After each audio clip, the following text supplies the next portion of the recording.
పాకిస్తాన్ని విచ్ఛిన్నం చేసే ఛాన్స్ని అప్పటి ప్రధానమంత్రి రాజీవ్ గాంధీ మిస్ చేశారా? ఒక కేజీబీ ఏజెంట్ రాసిన పుస్తకాల్లో దీనికి సంబంధించిన ప్రస్తావన జరిగింది.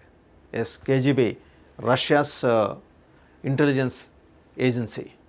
ఒకప్పుడు కేజీబీ అంటే వెన్నులో వణుకు ఎవరికైనా. ఇందిరాగాంధీ గారి క్యాబినెట్ మీటింగ్ అంశాలు అంటే ఒక మినిట్స్ రూపంలో బయటకు రాకముందే అవి రష్యాకి చేరిపోయేవట. అంత నిఘా వ్యవస్థని ఇందిరాగాంధీ గారి క్యాబినెట్లో మినిస్టర్స్ని మేనేజ్ చేసేంతటి శక్తివంతమైన ఇంటెలిజెన్స్ సంస్థ. సిఐఏ, సెంట్రల్ ఇంటెలిజెన్స్ ఆఫ్ అమెరికాకి ప్యారలల్గా KGB, USSR, United Soviet socialist republic, అంటే డిజింటిగ్రేట్ కాకముందు రష్యా, అవిభక్త రష్యా డిజింటిగ్రేట్ కాకముందు, ముక్కలు చెక్కలు కాకముందు కేజీబీ ప్లే చేసిన రోల్ గురించి చెప్పాలంటే చాలా ఉంటుంది. అండ్ ఇన్ఫ్యాక్ట్ ఈరోజు రష్యా ప్రీమియర్ పుతిన్ ఒకప్పుడు కేజీబీ చీఫ్. సో ఆయనకి తెలుసు కేజీబీని ఎలా ఆపరేట్ చేయాలి. ఇవాళ పేరు మార్చుకున్న కేజీబీ అనే ప్రపంచవ్యాప్తంగా కేజీబీని పిలుస్తారు. And hour research and analysis wing. Indira Gandhi హయాంలో కొత్త పుంతలు తొక్కి అంతకుముందు జనతా ప్రభుత్వం దాన్ని నీరు గారిస్తే దానికి జీవం పోసి ఉద్దీపింపజేసి రాని ప్రపంచవ్యాప్తంగా ఒక అద్భుతమైన ఇంటెలిజెన్స్ వ్యవస్థగా తీర్చిదిద్దంట్లో ఇందిరాగాంధీ ప్రధానమంత్రిగా చేసిన పాత్రని ఎవ్వరూ మర్చిపోలేరు. ఆమె రాజకీయ ప్రత్యర్థులు కూడా మర్చిపోలేరు. కమింగ్ టు ద పాయింట్, ఈయన రాజీవ్ గాంధీ, పక్కన జియా ఉల్ హక్. ఇద్దరు వేరువేరు దుర్ఘటనలో ప్రాణాలు వదిలినవారే. జియా ఉల్ హక్ అప్పటి మిలిటరీ పాలకుడు. ఆయన ఇన్వైట్ చేశారు ఈయన్ని, బట్ వెళ్ళలేదు. నెహ్రూ తర్వాత పాకిస్తాన్కి ప్రధానమంత్రి హోదాలో వెళ్ళింది ఎవరంటే ఈయనే. కానీ జియా ఉల్ హక్ సమయంలో కదా, అప్పటికి ఆయన ప్లేన్ క్రాష్లో చనిపోయారు. అదొక యాక్సిడెంట్ అని బయట ప్రపంచాన్ని నమ్మించే ప్రయత్నం పాకిస్తాన్ మిలిటరీ పాలకులు చేశారు, కానీ అది కుట్ర అని తర్వాత తేలింది. సరే, అంశం పక్కన పెట్టి తర్వాత మైనారిటీ ప్రభుత్వంలోకి వచ్చింది బేనజీర్ భుట్టో. ఆవిడ సమయంలో రాజీవ్ గాంధీ వెళ్ళారు. సరే, అవన్నీ రాజకీయ పరంగా దౌత్యపరంగా జరిగిన సంభాషణలు.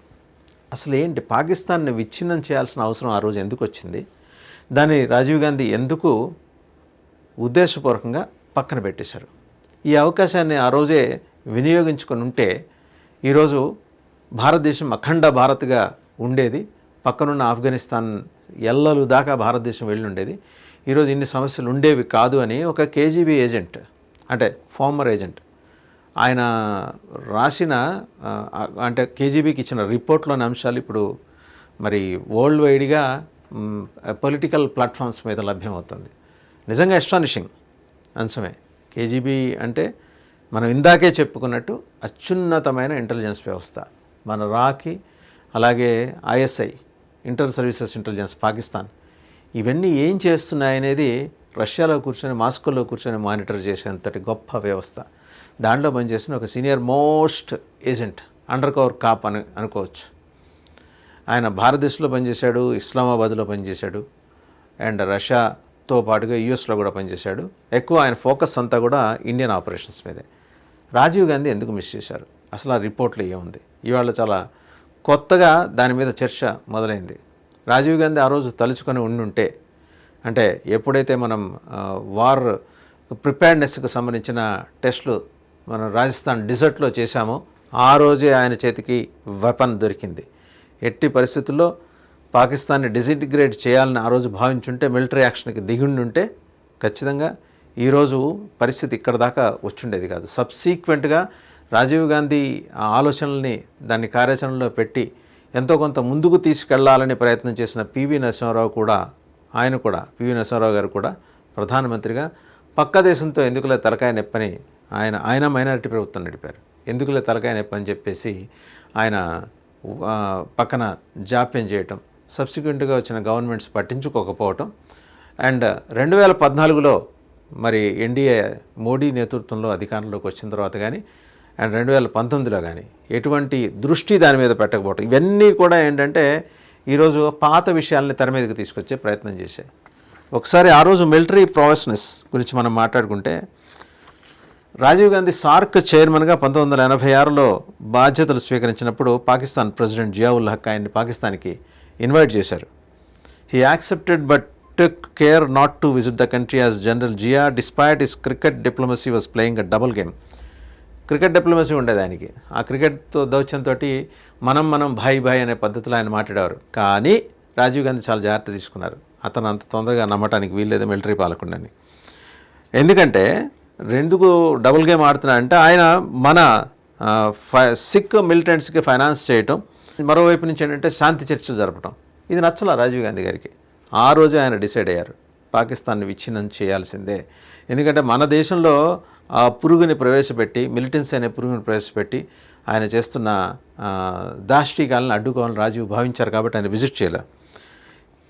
2 ఏళ్ళు వెయిట్ చేశారు ఆయన. అయితే 1987లో when India conducted its largest ever military exercise in the Rajasthan desert, మరి అవతల నుంచి కూడా పాకిస్తాన్ కూడా ఏం చేసిందంటే, మొత్తం ఇండియా కండక్ట్ చేసింది మోడర్న్ వార్ఫేర్ స్ట్రాటజిక్ కాన్సెప్ట్స్ అన్నీ కూడా ది దెన్ ఆర్మీ చీఫ్ ఆధ్వర్యంలో, అప్పుడు ఆర్మీ చీఫ్ ఆధ్వర్యంలో జరిగింది Rajasthan డిజర్ట్లో.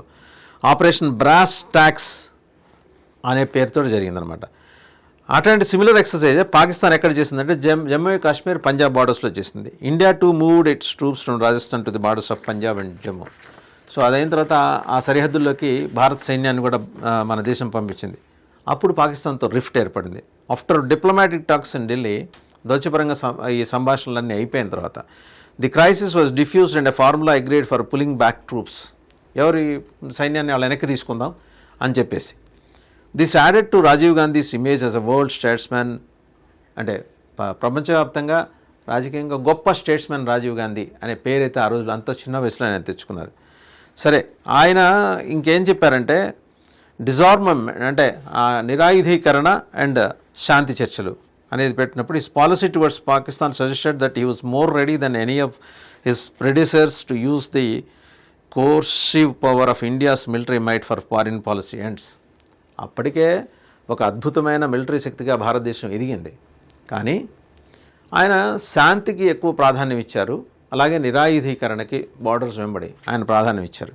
Behind Rajiv's statesmanship lie a steely determination to ensure India's military rise following his illustrious mother and predecessor Indira Gandhi, whose indomitable courage and political leadership in 1971 gave the country its greatest ever military victory.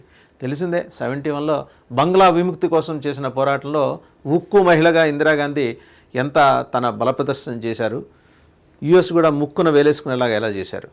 తల్లి నుంచి ఆ లక్షణాలు పుణికి పుచ్చుకున్న రాజీవ్ గాంధీ కూడా ఏంటంటే మరింత వ్యూహాత్మకంగా, మరింత రిఫైన్డ్గా ఆయన వ్యవహరించాలని భావించారు. And at the same time defence expenditure doubled during his 5 years in office as his government strove to maintain and modernize the armed forces. ఆయన హయాంలోనే భారతదేశంలో రక్షణ శాఖ వ్యయం 2 ఇంతలైంది. This involve the purchase of howitzer guns. అదే Bofors, Sweden నుంచి కొన్న బోఫర్స్ గన్స్, దాంట్లోనే ఆయన ఏదో డబ్బులు తినేశారని ఇప్పుడు పోలిస్తే ఆ రోజు సముద్రంలో కాకిరెట్ట ఆయన మీద వచ్చిన ఆరోపణలకు సంబంధించిన ధనాన్ని లెక్క పెడితే, which proved its mettle in 1999 Kargil war. అదే బోఫర్స్ గన్స్తో 1999 కార్గిల్ వార్ మనం కొట్టాం.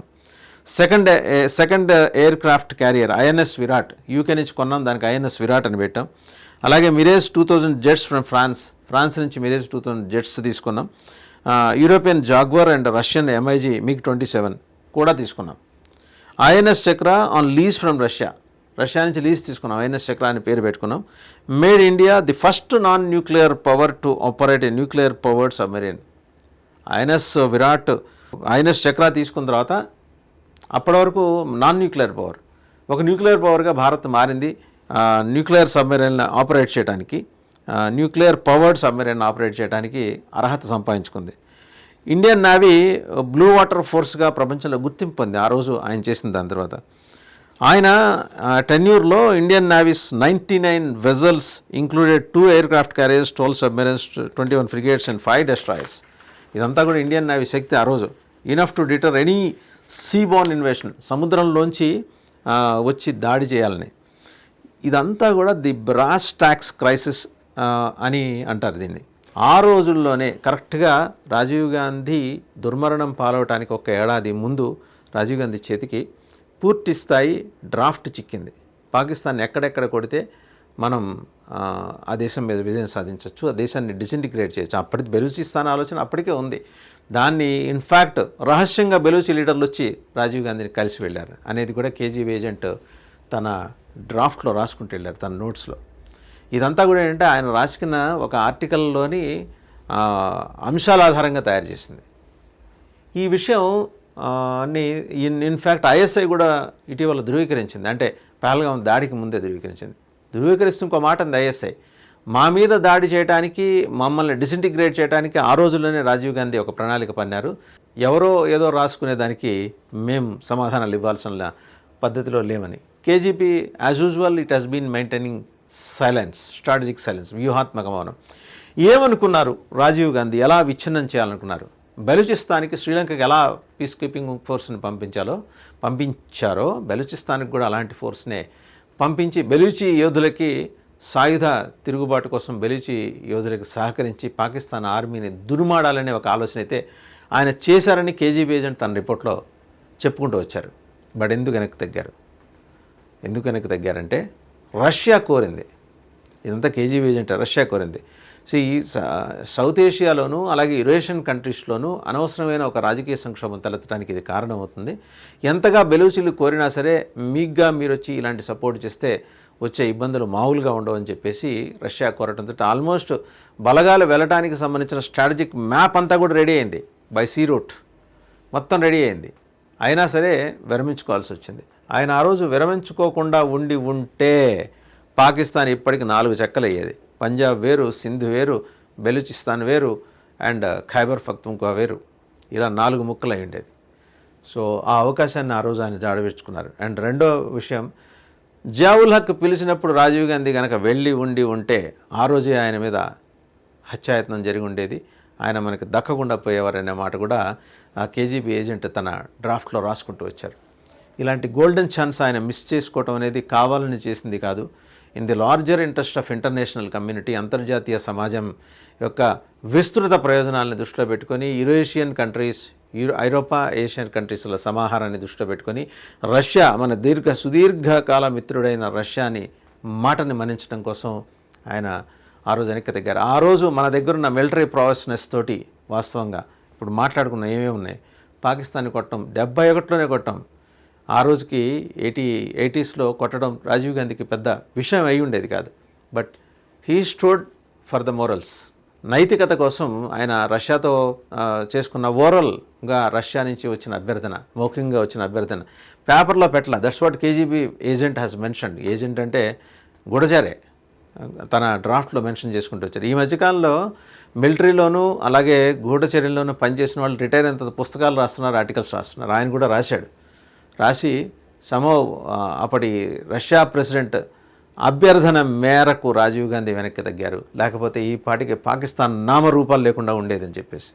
సో ఇది రాజీవ్ గాంధీ ఉద్దేశపూర్వకంగా అయితే మిస్ చేయలేదు, కొన్ని వ్యూహాత్మక కారణాల దృష్ట్యా మిస్ చేశారని చెప్పేసి కూడా కేజీబీ ఏజెంట్ తన డ్రాఫ్ట్లో రాసుకుంటూ వచ్చారు.